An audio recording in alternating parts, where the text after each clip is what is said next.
Hello, Communications 450 students. As you can see, I am standing. And I had a really good conversation with a couple of your classmates about putting together your first presentation. And a couple of good points that came up were, we don't usually present just staring at a webcam, right? And even right now, I'm not quite staring at the webcam, I'm looking at myself on screen.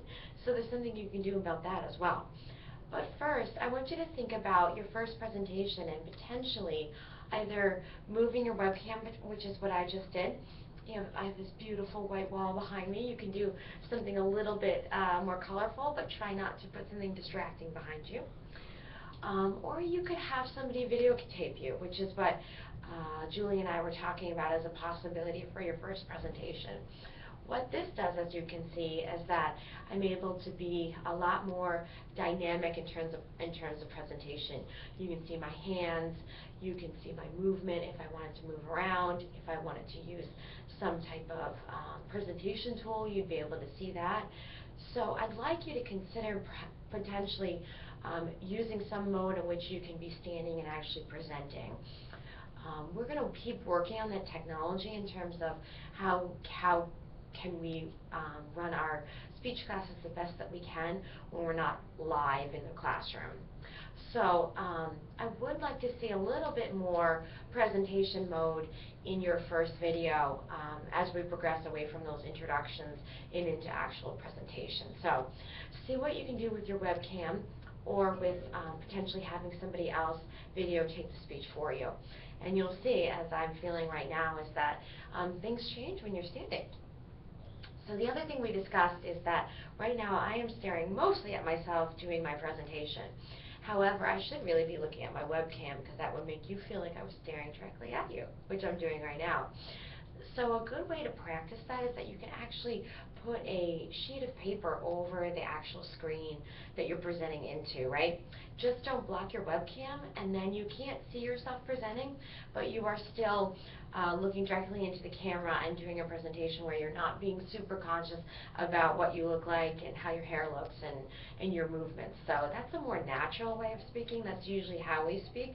So feel free to put a sheet of paper up in front of your screen without blocking your webcam, and you might have more luck. Those were two quick points that I wanted to bring up. And then also I think there have been a lot of questions, and I think they're great questions in terms of navigating the course still, right? And I don't want anyone to continue to feel like, when am I ever going to get to a point where I'm not frustrated with navigation? Because that might continue for the next couple of weeks, and it might continue all the way through this class for you. And the best thing that I can do is offer you hopefully some outlets for you to talk through some of that. One of them is phone conferences. I'll set those up every week, so I've had some really great one-on-one phone conversations. I will try to keep giving you different types of medium to sort of teach the things or communicate the messages I want to with video and Jing and giving you enough feedback in your grade center. And then also we discussed maybe doing some type of live chat where we get everyone sort of not required, but open it up that we could all be talking in the same space because a lot of you have the same questions. So we'll continue to navigate that. And I just want you to know that I'm very flexible with, especially in an online mode, the different ways that you need to learn or process information. Give me all the feedback you've got. If it's about assignments or the technology we're using, I am learning and modifying always as I go, whether I'm online or in the classroom. And I do believe that the learning experience is flexible and mutual. And even though I should have more command of the subject matter than you do, we all have command of the learning space. So I did want to put that out there. So a couple of things for this week that I want to make you aware of is that I will be walking you through a Turnitin module right from how to upload it to how you look at your feedback on Turnitin, where you have sort of my blue bubbles.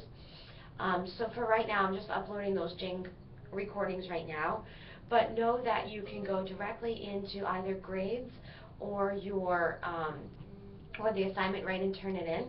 And when you click on that, you'll see your actual assignment, and then next to it is a little blue pen kind of on the right hand side, and if you click on that, you'll actually open up your document where you have 3 different views.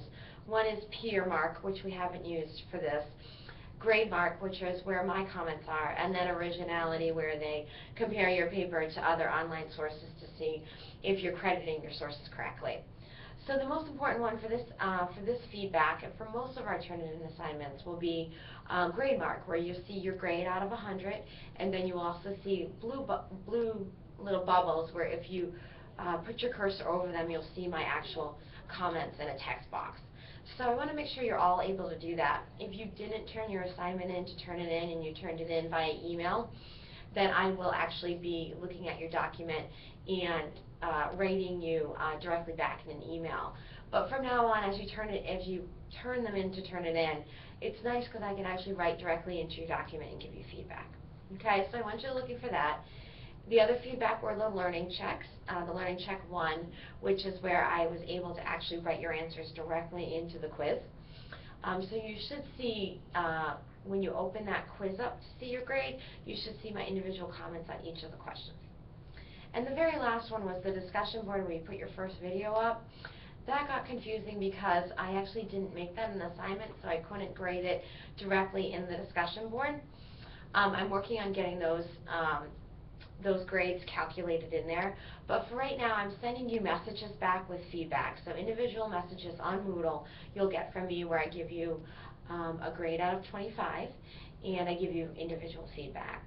So look for those right now in the immediate time, just so that you can get feedback on your first presentation. And those should be visible to you also by the end of today.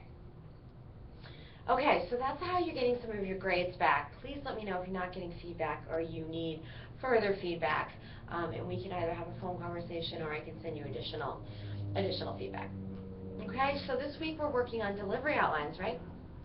So I've asked you to just upload your outline that you did last week directly into the discussion board so that peers can see what you did and give you some feedback. But then the assignment you're actually working on is your delivery outline, because in week 4 you're actually going to get up here and do this thing. So I wanted to make sure you knew that the delivery outline is flexible. I want you to show your work. I want to know what you've been thinking about, and that's how that is designed. But I want you to use it the best way that you know how for the assignment. The best way that you're going to get the most use out of it when you actually have to deliver in week 4. So know that outline doesn't have to look exactly how I set it up. It should look the most useful to you. So that and other outlines and other exercises I give you, just know them. I'm sort of grading your effort on them, not particularly because they look exactly as they should. And with that, also the MLA, I heard, has been really frustrating and challenging for folks. So I'm going to do one of these sort of tutorials where I'm standing, and this is not a whiteboard, it's a wall, but I have a whiteboard behind me, and I'm going to do a quick tutorial on MLA as well. So please look for that. I'm trying to get that up by Friday, as well as the walkthrough of how to use Turnitin I want to have up by tomorrow. So look for those couple of tools. Look for my phone conferences. They're up if you want to talk to me on the phone. And just stay in close touch. I have been having trouble coming in and out of my Granite email, so I apologize if I'm delayed in getting back to you. I think I fixed that issue, so my Go Granite email is a great way to get in touch with me. So is my CCSNH. You can use either one, but I will be responding to your messages in Go Granite a lot faster now. All right, so I wish you the best of luck as you move through the module, and I have a little bit of a cold, so I'm going to try to stop talking at you, and please let me know how else I can help.